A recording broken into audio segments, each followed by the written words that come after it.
예, 세월이 유수 같다고 그러지만 벌써 2020년 우리 교회력으로 보면 이제 오늘이 마지막 주입니다. 다음 주부터 우리가 대임절이 또 시작되겠죠. 새해가 시작되는 겁니다. 어떻게 보면 한 해에 우리가 마지막 우리 교회력 주일을 우리가 지금 섬기고 있습니다. 우리가 산상수훈 첫 말씀에 보면 팔복에 보면 심령이 가난한 자, 애통하는 자, 의에 줄이고 목마른 자, 의를 위하여 핍박을 받는 자, 그들이 어떻습니까? 복을 받는다. 예수님은 그렇게 말씀했어요. 세상적으로 보면 어떻게 그게 가능합니까? 그야말로 심령이 가난하고 애통하고 의에 줄이고 목마르고 의를 위하여 핍박을 받는 자들은 분명히 어떻게 보면 그들은 저주를 받았다라고 얘기할 수 있습니다. 그런데 예수님께서는 오히려 그들이 바로 천국의 그들이 것이다. 그렇게 말씀하고 있는 겁니다. 하나님께서 그렇기 때문에 우리에게 주신 고통은 모두 축복이라는 것을 우리가 기억해야 될 줄 믿습니다.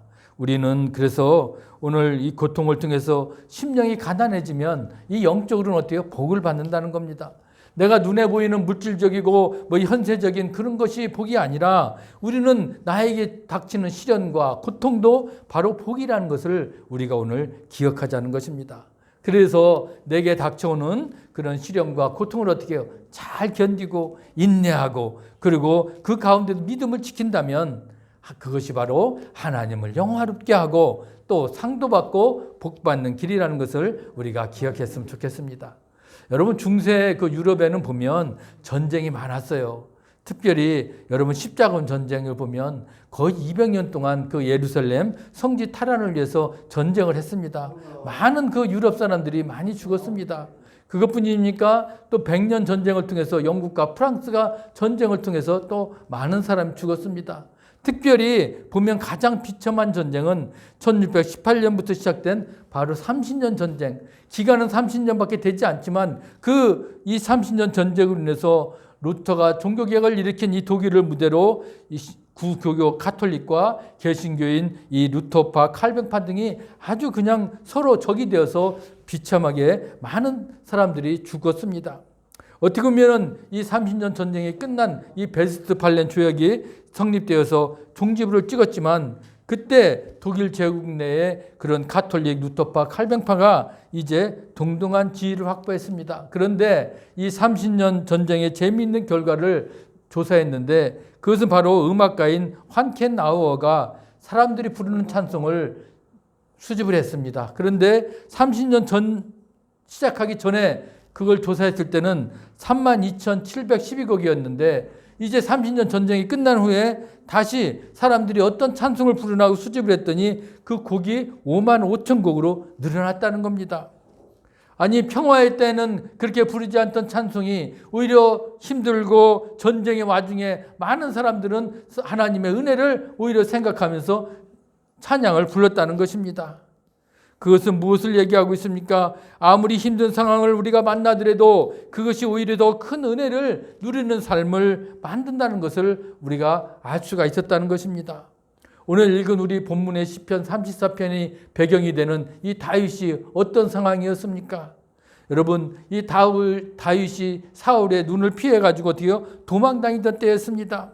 그야말로 죽음의 위기에서 하나님께 드린 찬양시였습니다. 그가 도망간 것은 오늘 본 시편의 표제가 뭐예요? 다윗이 블레셋 왕 아비멜렉에서 미친 채 하다가 쫓겨나와서 지은 시다. 오늘 제목이 그렇게 돼 있잖아요. 그건 뭡니까? 이제 이스라엘에서는 더 이상 숨을 데가 없어요. 그래서 그가 도망간 곳이 어디요? 바로 그 블레셋 땅이었는데 거기에 바로 누구가 있어요? 아비멜렉, 그 블레셋의 왕후이고 아기스는 그의 실명입니다.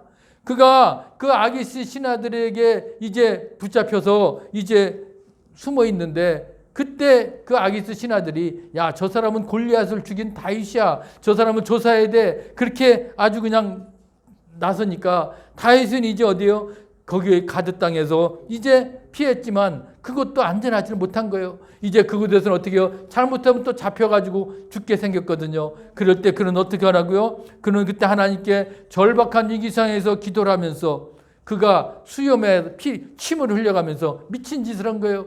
그게 미친 것처럼 하니까 어떻게 해요? 다윗을 또 풀어준 겁니다. 어떻게 보면은 그가 그런 미친 사람 행세를 하면서 그것을 빠져나오면서 하나님이 나를 지켜주셨구나 그러면서 하나님께 오늘도 이 시를 감사하면서 이 시를 기록했다는 것입니다. 그러니까 이 시를 기록한 배경은 어떻게 해요? 절대로 이 다윗이 하나님을 찬양하며 기록할 수 있는 그런 상황이 아니었지만 그야말로 비참한 상황인 가운데 그는 어떻게 해요? 하나님을 찬양했다라는 것입니다. 여러분, 우리가 하나님을 믿는다는 것이 무엇인지를 오늘 우리는 이 다윗을 통해서 알 수가 있는 것입니다. 다윗은 오히려 좋지 않은 상황에서 하나님을 찬양하고 하나님께 더 감사했다는 것. 여러분, 그렇기 때문에 우리가 어렵고 힘든 역경 가운데 있을지라도 우리는 하나님을 더 의지하고 하나님을 바라보며 그렇게 나아가야 된다는 것을 오늘 우리가 이 다윗의 시를 통해서 알 수 있습니다. 하나님께 복을 받는 자, 그것이 어떤 자입니까? 진정으로 하나님께 복을 복된 자가 누구인지를 오늘 우리는 다윗을 통해서 알 수가 있습니다. 오늘 우리가 다윗을 통해서도 우리도 다윗처럼 하나님이 복된 자가 되려면 어떻게 해야 될 것인가를 같이 은혜 나누기를 주님의 이름으로 부탁합니다. 그러면 먼저 보면 하나님께 부르짖을 수 있다는 것, 그 자체가 바로 복이라는 겁니다. 오늘 4절 6절에 뭐라고 그랬습니까? 내가 여호와께 간구하매라고 그랬어요. 그리고 6절에도 보면 이 곤고한 자가 부르짖음에 그랬습니다. 간구하매라는 것은 이 원어로 보면 무슨 뜻이냐면 열심히 추구하다, 조심스럽게 구하다라는 거예요. 결국 그 얘기는 뭡니까? 내가 간절히 찾았다, 그런 뜻이 있는 거예요. 그리고 또 부르짖으면은 무엇입니까? 오늘 부르짖으면은 바로 그가 부르짖었다는 겁니다. 무엇을? 이 낱말은 하나님의 이름을 늘 부르는 그런 행위를 말하고 있는 겁니다. 여러분, 하나님께 이렇게 간절히 찾고 부르짖는 백성에게 하나님은 어떻게 하신다고 그랬죠? 바로 그것을 응답하신다고 그랬어요. 크고 비밀한 일을 보여주신다고 이미 우리는 예레미야 33장 3절 말씀, 여러분 지난주 설교도 했었죠. 너는 내게 부르짖으라, 내가 내게 응답하겠고 내가 알지 못하는 크고 은밀한 일을 내게 보이리라, 이렇게 말씀하셨습니다. 여러분, 곤고한 자, 그것은 뭐라고요? 바로 내가 겸손하면서 하나님만을 전적으로 의지하는 자를 가리키는 거예요. 내가 세상 것 바라보지 않고 사람을 바라보지 아니하고 오직 나는 하나님만 바라보겠습니다. 하나님이 아니면 내 문제를 누가 해결해 주겠습니까? 라는 그런 간절한 마음으로 하나님께만 바라보는 그런 곤고함이 있었다는 겁니다. 오늘 그가 누구예요? 바로 다윗 자신을 그렇게 오늘 나는 그런 사람이라고 고백한 겁니다. 어떻게 보면 다윗이 어떤 사람이었습니까? 사무엘에게서 기름 받았습니다. 그래서 그는 선택받은 사람이었어요. 결국 그렇기 때문에 그가 어떻게 해요? 블레셋의 그 골리 아까 싸움에서 어떻게 해요? 그 다윗 소년이 이길 수가 있었습니다. 그리고 어떻게 해요? 그가 왕이 되어까지 되는 그런 지위를 누렸습니다. 그런데 그는 지금 어떻게 됩니까? 처량하게 도망 다니는 신세가 됐다는 것입니다. 더 이상 숨을 데도 없었던 거예요. 블레셋 땅에 갔는데도 거기에서 자기를 알아보니까 또 뒤에요. 거기서 지금 미친 채 하면서 또 자신이 간신히 피신해 오지 않았습니까? 그야말로 진퇴양난이에요. 어디로 갈 데가 없었던 그런 상황이었습니다. 그야말로 곤고하고 비참한 상태, 그런 상황 속에서 그는 어떻게 해요? 하나님을 찾았다는 겁니다. 하나님을 찾으니까 거기에 어떻게 합니까? 하나님을 부르짖으니까 하나님이 가만 놔주십니까? 아니요. 하나님의 그 다윗의 부르짖음에 응답하셨다는 거예요. 그래서 다윗은 시편 22편에도 겸손한 자가 먹고 배부를 것이며 여호와를 찾는 자는 그를 찬송할 것이라 너희 마음은 영원히 살지다, 그렇게 다윗이 고백했습니다. 다윗은 구했을 때 하나님이 그만 잊지 않았잖아요. 간구하며 뭐라고 그랬어요? 내게 응답하시고 내 모든 두려움에서 나를 건지셨도다. 4절 말씀, 6절 말씀은 내가 부르짖음에 여호와께서 들으시고 그의 모든 환난에서 구원하셨도다. 얼마나 감사한 일입니까? 여호와께 간구했을 때 주님은 응답해 주시고 두려움에서 나를 건지신 분, 그리고 우리가 부르짖을 때 여호와께서 그걸 들으시고 모든 환난에서 구원하셨다는 것입니다. 얼마나 놀라운 일입니까? 여러분, 하나님은 그런 분이십니다. 그래서 우리가 예레미야에도 봤죠. 너희는 내게 부르짖으며 내게 와서 기도할 때 내가 너희 기도를 들을 것이고 너희가 온 마음으로 나를 구하면 나를 찾을 것이요 나를 만나리라. 결국 우리가 하나님께 오늘도 기도하면 어떻게 해요? 하나님 우리를 만나 주신다고 하지 않았습니까? 그리고 고린도서 10장 13절에도 뭐라고요? 사람이 감당할 시험밖에 너희가 당한 것이 없나니 오직 하나님을 믿부사 너희가 감당하지 못할 시험을 당함을 허락하지 아니하시고 시험 당할 즈음에 또한 패할 길을 내서 능히 감당하게 하시리라. 우리에게 피할 길을 다 내주시고 감당해 주신다는 거예요.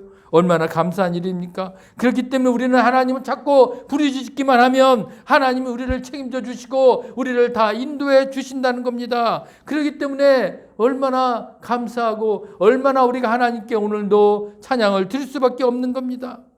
그래서 오늘 시편 기자는 뭐라고 그럽니까? 여호와를 자기 하나님으로 삼은 나라 곧 하나님의 기업으로 선택된 백성은 바로 복이 있도다. 여러분, 우리는 하나님이 선택된 백성입니다. 하나님이 자녀가 되었기 때문에 우리는 복이 있다. 이런 걸 우리는 알 수가 있는 겁니다. 그래서 내가 힘들고 어려울 때 우리는 어떻게 해요?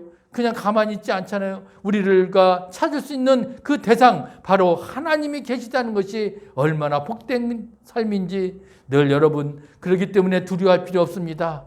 여러분 외로울 필요도 없습니다. 여러분 혼자가 아닙니다. 여러분 곁에는 여러분과 함께하는 하나님이 계십니다. 우리와 함께하는 하나님이 계시기 때문에 우리는 그분께 우리는 간구하고 부르짖으면 그것이 얼마나 우리에게 복된 삶이 되는지 여러분 기억하시면서 늘 여호와 하나님, 우리의 주인이신 하나님을 여러분 구하시고 찾으시고 부르짖으시길 주의 이름으로 부탁합니다. 이제 하나님이 우리는 지키심이 있기 때문에 그분을 의지하는 자는 바로 뭐요? 복된 자가 된다는 겁니다. 오늘 다윗이 고백했죠. 6절에서 내가 권고한 자가 부르짖음에 여호와께서 들으시고 그의 모든 환난에서 구원하셨도다 라고 오늘 말씀하세요. 모든 환난에서 구원해 주십니다. 그것뿐입니까? 7절에 보면 여호와의 천사가 주를 경외하는 자를 둘러 친치고 그들을 어떻게 해요? 건지신대요. 악인들이 쳐들어오면 그걸 다 누가 막아줘요? 오히려 주를 경외하는 자 하나님 천사들이 다 막아주시는 겁니다. 건져주시는 겁니다. 9절에 그래서 그를 경외하는 자에게는 뭐예요? 부족함이 없도다. 우리가 살아가면서 얼마나 힘들고 어려운 거 내가 채울 수는 없습니다. 그런데 하나님께서 어떻게 부족함이 없이 모든 것을 다 채워주신다는 겁니다. 하나님을 의지할 때 하나님께서 그를 위해서 사자들도 보내고 보호하시기 때문에 그를 경외하는 자에게는 부족함이 없다. 10절에서 그래서 뭐라고 합니까? 젊은 사자는 궁핍하여 줄일지라도 여호와를 찾는 자는 모든 좋은 것에 부족함이 없으리로다. 여러분, 사자가 얼마나 이 사나운 아주 동물이잖아요. 근데 그 중에도 젊은 사자는 어떨까요? 힘이 얼마나 젊은 사자가 더 있겠어요. 그러니까 그는 굶을 일이 없어. 왜? 그 힘으로 모든 걸 다 잡아먹을 수가 있기 때문에. 그런데도 그 젊은 사자가 굶을 수 있을 경우도 모르지만 그럴 경우라도 하나님을 경외하는 자는 어떻게 해요? 부족함이 없다라는 거예요. 그러니까 그만큼 이 하나님의 보호가 얼마나 확실하다는 것을 우리는 알 수가 있는 겁니다. 한 대학병원에서 이런 일이 있었어요. 환자의 가족들이 이제 의사를 붙들고 우리 아이 좀 생명 좀 살려주세요. 그렇게 간절히 요청합니다. 선생님만 믿겠습니다라고 했어요. 호소를 했지만 이제 아이를 맡은 이 주치의들은 환자 가족들에게 염려하지 말라고 말하고는 그 자리를 떴습니다. 그리고 의사들은 이제 서로 이야기를 합니다. 그 아이는 아무리 봐도 가망이 없어. 그런데 혹시 모르니까 그냥 연구를 위해서 우리 치료에나 그냥 한번 임해보자. 그렇게 얘기를 합니다. 아마 만약 이 이야기를 가족들이 들었더라면 얼마나 실망했을 겁니까? 그런 생각이 들지 않아요? 여러분, 사람들은 자기를 구할 힘이 없는 사람을 의지하거나 자기를 위해 조그마한 힘도 되지 않는 어떤 형상을 우리는 의지하면서 자기의 인생을 맡길 때가 있다는 거예요. 왜? 정말 그 부스라기도 붙잡을 그런 심정이 때가 있잖아요. 아무것도 의지하지 못할 때 그때는 아무거나 붙잡고 싶은 거예요. 그렇기 때문에 사람들은 어때요? 정말 문제가 해결이 안 되고 답답해지면 오죽하면 우상이라도 만들어가지고 거기에다가 어떻게 해요? 엎드려 경배하지 않습니까? 그런 심정들이 있는 겁니다. 그것은 무엇입니까? 그렇게 됐을 때 결국 헛된 우상에게 인생을 맡기는 그런 사람들에게 하나님을 뭐라고 그랬습니까? 바로 책망하지 않았습니까? 이사야가 이렇게 얘기했죠. 우상을 만들고 그 앞에 엎드려 경배하며 그것에게 기도하며 이르기를 너는 나의 신이니 나를 구원하라 하는도다. 그렇게 책망한 겁니다. 여러분, 이 세상에 그 어떤 것이 바로 우리를 고통에서 건져줄 수 있겠습니까? 우리의 문제를 누가 해결해주고 병을 고쳐주고 행복을 주고 영생의 소망을 바로 가지게 하겠습니까? 어느 것도 그런 존재는 없습니다. 그 문제를 해결할 분은 바로 하나님 한 분뿐이라는 겁니다. 하나님은 온 우주의 주인이 되시고 우리를 도와주십니다. 하나님은 그분을 바라고 의지하는 자에게 뭐라고요? 도움이 되신다고 했어요. 그래서 졸지도 않고 주무시지도 않고 우리를 도와주시는 분이 바로 하나님이라는 겁니다. 우리를 환난을 면하게 하시고 영원토록 우리를 지켜주시는 그분, 우리는 그분을 어떻게 해요? 의지하고 바라보는 자에게는 뭐가 있다고요? 복이 있다라는 거예요. 그러니까 여러분은 이제 하나님을 의지하고 그분만 바라보면 어떻게 해요? 이제 그분이 바로 여러분에게 복을 주시는 분이에요. 그러니까 우리는 어떻습니까? 더 하나님을 의지하고 하나님을 바라봐야 될 줄 믿습니다. 오늘 다윗은 그랬기 때문에 오늘도 어떻게 해요? 이 다윗을 지켜주시고 보호해 주신 것처럼 오늘 우리들도 하나님을 더 의지하고 여러분이 바라본다면 여러분들을 지켜주시고 보호해 줄 줄 믿습니다. 여러분, 그것에 얼마나 우리가 복된 자임을 여러분 고백하며 나아갈 수 있기를 주의 이름으로 축복합니다. 이제 세 번째로 보면 하나님께서 다윗을 더 유익하고 성숙하게 하셨기 때문에 그는 바로 복된 존재라는 것을 우리가 알아야 될 줄 믿습니다. 여러분, 다윗이 정말 말씀드렸지만 죽음을 위기에서 힘든 상황을 가운데 그가 어떻게 해요? 더 하나님을 의지하고 하나님을 만나고 인격적으로 보면 더 성숙한 모습으로 변화됐다는 것을 알 수가 있어요. 다윗이 뭐라고 고백했습니까? 오늘 8절에 보니까 다윗이 이제 이렇게 고백했잖아요. 너희는 여호와의 선하심을 맛보아 알지어다. 그에게 피하는 자는 복이 있도다. 여러분, 여기서 여호와의 선하심이라는 건 뭡니까? 하나님께서 어떤 일에든지 우리가 가장 유익한 길을 가도록 어떻게 해요? 인도하신다는 겁니다. 이 선하신 여호와 하나님께 피하는 자만이 복을 받을 수 있다. 결국 다윗이 깨달은 건 뭐예요? 다른 거 다 필요 없다라는 겁니다. 사람이 아니라는 거죠. 이 세상 환경 여건이 중요한 게 아니라는 겁니다. 결국 그가 뭡니까? 바로 하나님의 선하심, 그걸 맛보아야 된다는 거예요. 하나님의 선하심을 맛본 자는 어떻게 해요? 이제 그에게는 이제 모든 것이 문제가 해결된다는 것입니다. 그렇기 때문에 이제 우리는 다른 것, 사람, 세상 의지하는 것이 아닙니다. 다윗은 알았잖아요. 내가 이 사울에 피해서 저 블레셋 땅에 가면 나를 구해줄 사람이 있을까 하면서 그곳에 피했지만 오히려 어떻게 해요? 그곳에서도 자기를 지켜줄 사람은 없었던 거예요.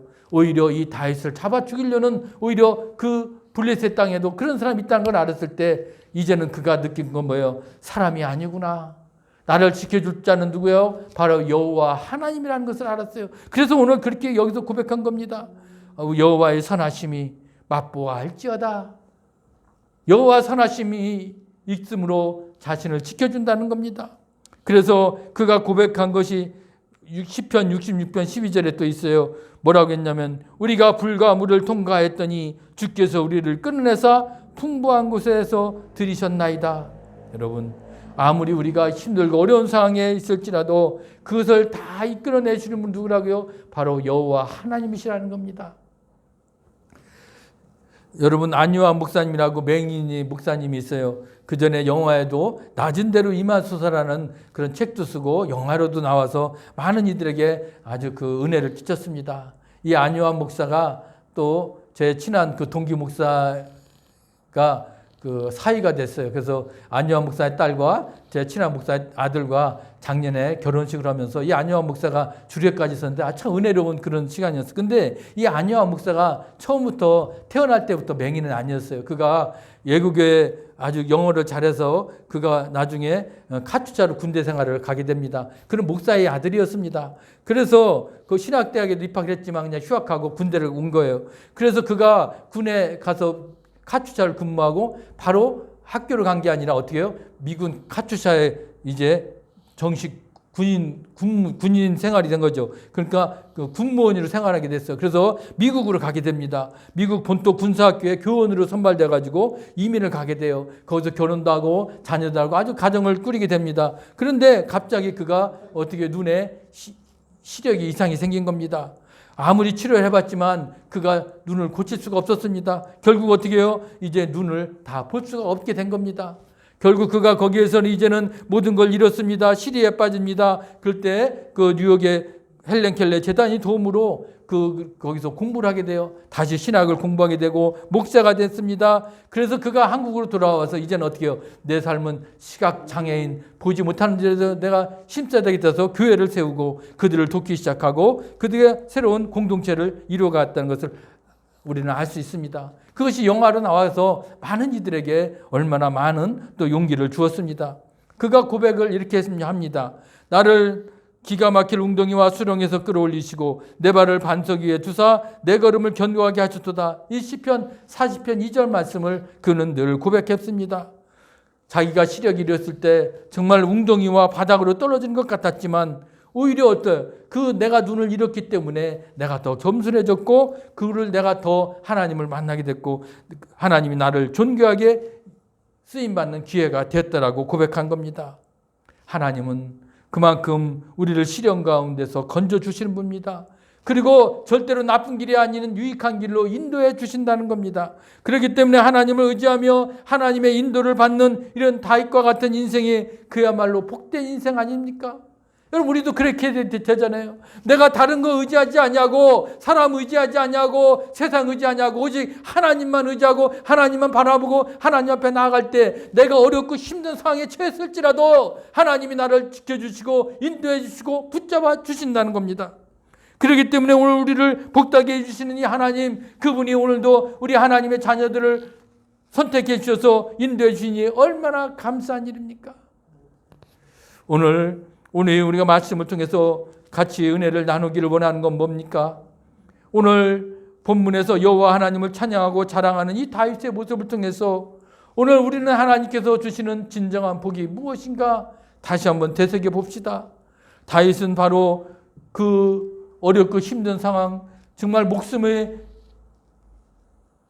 잃을 수 있는 그런 상황에 처했을 때 그때 드디어 그는 하나님을 더 의지했고 하나님을 간구했고 하나님께 부르짖었다는 겁니다.